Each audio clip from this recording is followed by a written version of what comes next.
Hello crafty friends, it's Jess from jesscrafts.com, and today I'm here with the first stamp set in the Newton's Nook Design September release, and this stamp set is called Newton Loves Coffee. It goes with a lot of the coffee themed things that we have been seeing in the crafting world, and it's perfect for all of the members of the coffee loving paper crafters group, and it's perfect for the blog hop coming up this Friday. And the blog hop is open for a while, so you can order this stamp set and probably still participate in the fall blog hop with it, but if not, always save it for the winter one as well. We have also some special guests today. Amy Saruta is joining us for this, which is only fitting because she is a big encourager of the coffee loving community over on Facebook. So for my card today, I'm stamping a patterned paper with the to-go coffee cups, and I'm centering it around Newton holding the to-go coffee cup as well. I must admit that I have a tendency to get a lot of to-go Dunkin on my way to work because I'm not very good at making coffee. And so I decide to use that theme for my card today, and I'm going to be using some of the Dunkin colors to inspire me, and I'll be having Newton holding a little cup of to-go coffee from Dunkin. To fill in the spaces that are between the coffee cups, I have the beans from the stamp set. What I admire about the stamp set is that it includes a lot of cute images with Newton and the coffee, but then a lot of general coffee images.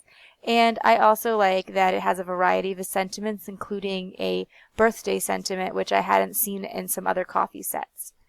In retrospect, I wish I would have stamped the coffee beans and maybe even the cups in brown because it would have coordinated better with the eventual card, as I do wind up using a lot of browns.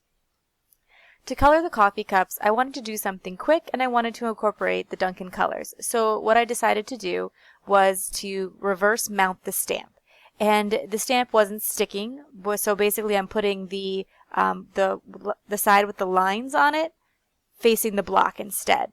And so essentially I taped the lined side of the stamp to my block, and now I'm using the back side to stamp. You might be noticing that I'm getting some pretty rough impressions, and that's because I'm stamping with distress ink, which is not meant for solid stamping. Now, you could stamp a few times and you'll get more solid. Like there, I stamped that one twice and it turned out pretty solid. But I'm actually okay with the distressed look. I kind of knew going into it that's what I was going to get.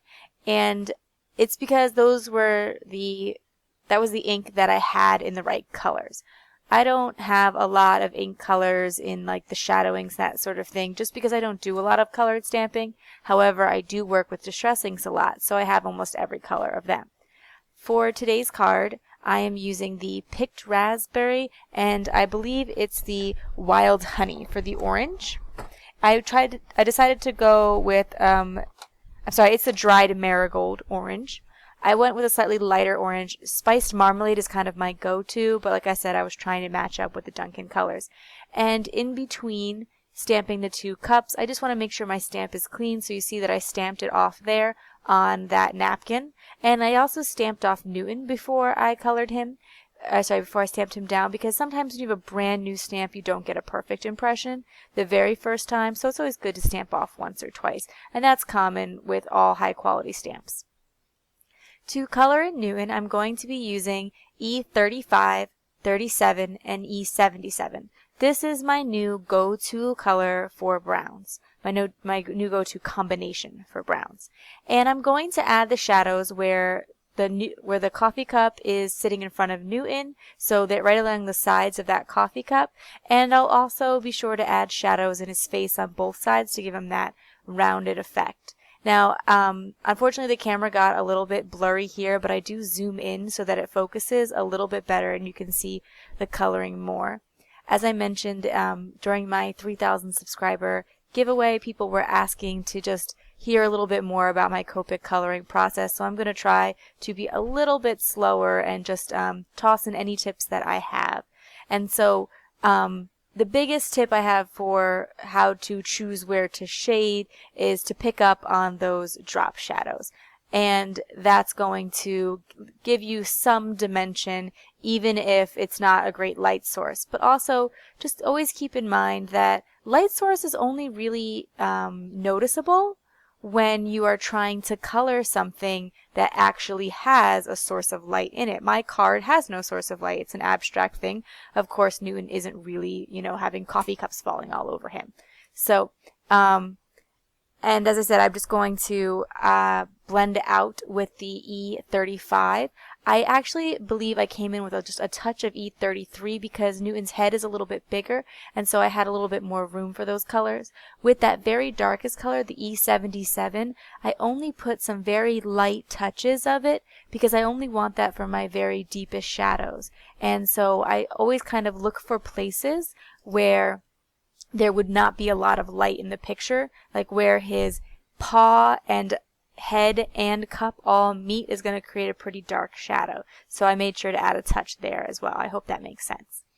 I wanted to generally keep the coffee cup white in keeping with what the actual Dunkin cup looks like, but I thought that it would get lost if I kept it true white, so I'm just using a little bit of W1 and W00.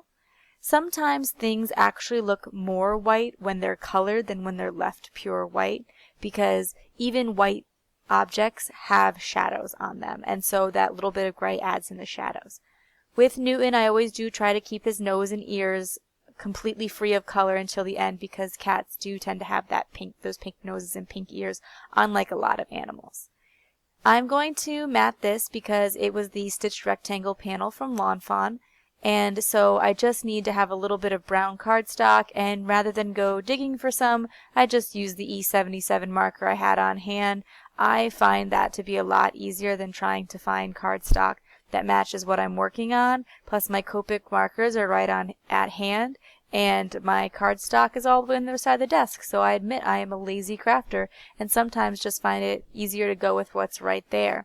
So I do the same for the sentiment panel. I color it up and I give it that little bit of blending with the 35 and 37 to make the sentiment stand out. Since it's going to be darker, I have just black embossed it, and then I popped it up on some foam tape, and that's pretty much going to be it for my card today.